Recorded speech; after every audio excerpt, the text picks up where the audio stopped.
Halo semuanya, selamat datang di eksplorasi budaya kita kali ini. Sebagai orang yang sangat suka mengamati budaya lokal, saya benar-benar antusias banget buat ngajak kalian nyelam ke masa lalu. Hari ini kita nggak cuma ngomongin sebuah benda mati ya, kita bakal ngupas tuntas salah satu artefak paling legendaris yang bisa dibilang punya nyawa di Bengkulu. Kita bakal bedah sejarah alat musik perkusi yang detaknya tuh udah kayak jantung dari provinsi ini. Yuk langsung aja kita bongkar misteri di balik alat musik yang namanya dol ini. Kalau kalian lagi jalan-jalan di Bengkulu sekarang, kalian pasti gampang banget denger dentuman dol di berbagai acara budaya.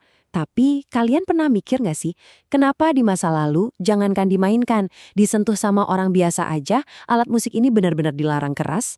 Fakta ini kan bikin penasaran banget ya. Ternyata ada masa lalu yang super tertutup dan sakral di balik ketukan ritmisnya. Dan sekarang kita bakal jalan-jalan ke masa lalu buat nyari tahu kenapa instrumen ini dulu dijaga sebegitu ketatnya. Oke, kita masuk ke bagian pertama nih, misteri alat musik dol. Buat benar-benar paham soal dol, kita harus singkirin dulu nih pikiran modern yang nganggep ini cuma sekedar drum tradisional biasa. Kita harus ngelihat dol sebagai artefak sejarah yang hidup dan bernapas.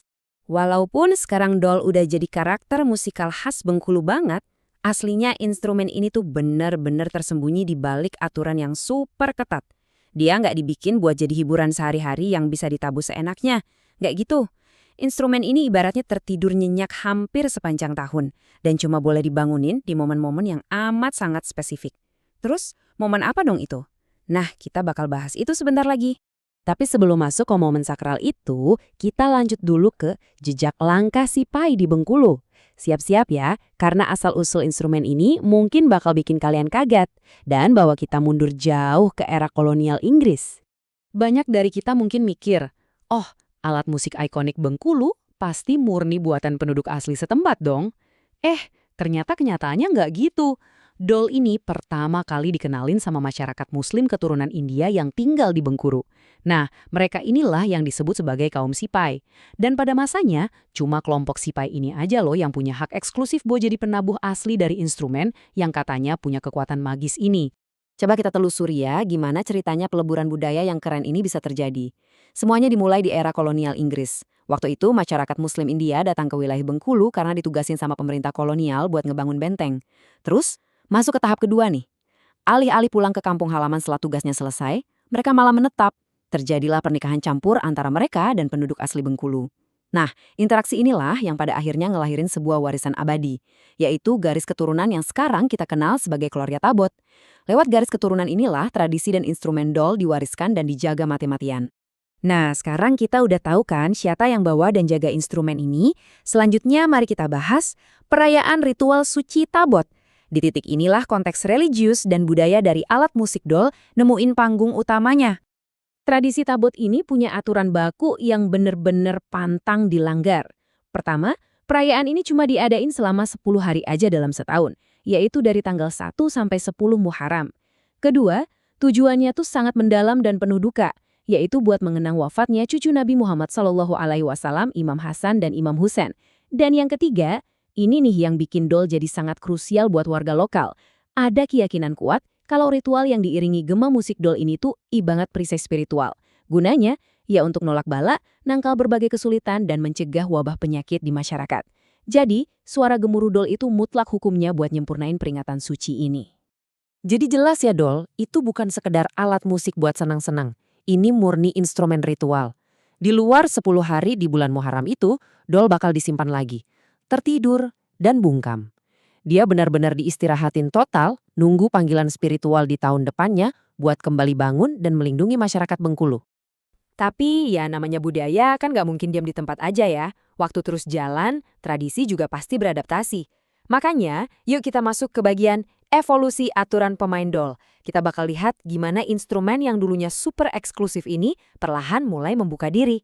Sampai era tahun 1970-an, aturan itu masih absolut banget.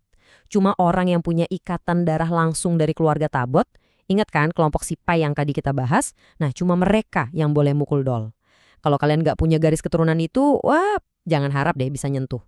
Tapi, masuk ke era modern seperti sekarang, aturan itu perlahan mulai melonggar.